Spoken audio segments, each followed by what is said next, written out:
Caitlin Clark debunks Angel Reese rivalry narrative. The Caitlin Clark and Angel Reese rivalry stories dominated the WNBA headlines multiple times this season. Moreover, they've been going since the 2023 LSU Iowa National Championship. But now, even Caitlin is seemingly tired of the madness and is debunking the narrative. Unfortunately, this won't be the last time we discuss this. Some of you will ignore these words and keep going.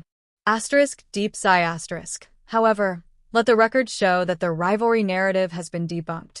Per Sean Gregory of Time, Clark shared that she never understood why people tried to make it a thing. "I don't get it at all," Clark said. "We're not best friends by any means, but we're very respectful of one another. Yes, we have had tremendous battles. But when have I ever guarded her? And when has she guarded me?" She also explained how Reese's infamous John Cena Sully, which seemingly started the narratives, was a nothing burger and that people ran with it. "I didn't think it was taunting," she explained. "It really didn't bother me. The only thing people cared about was this controversy that was really fabricated and made up, and then that has continued to be the case ever since." Caitlin Clark spoke on fabricated rivalry with Angel Reese and the need to elevate Black women. Caitlin Clark became one of the most talked about people in the world of sports in 2024, for better and worse. The WNBA's Rookie of the Year played a major role in the league's surge in popularity, and her performances and various controversial moments from her rookie season became A-block topics for sports talk television, and even regular news outlets. For all the positives of Clark's rise to superstardom, both for her and the league, she has also found herself at the center of various culture war arguments, propped up as an avatar of the great white hope in a league of predominantly Black women. When asked about it, Clark has made clear that people using her to push negative agendas is not acceptable, but issues have persisted, and some of her colleagues in the WNBA feel more can be done, both by the league and by Clark.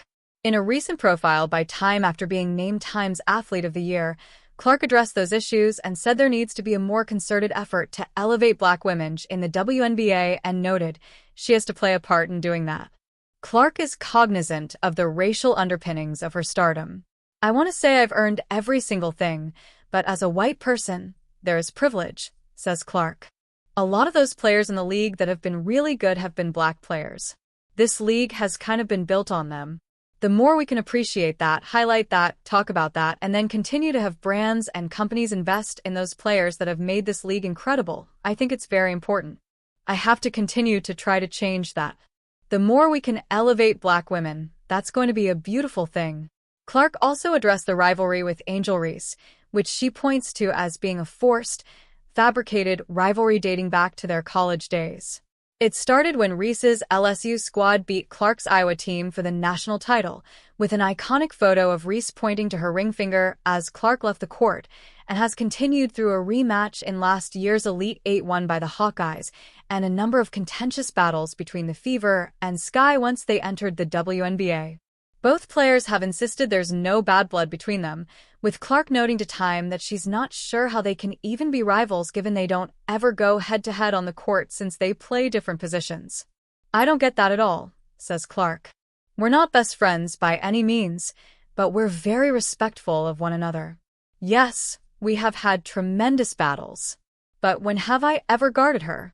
And when has she guarded me?" She downplays Reese's gesture.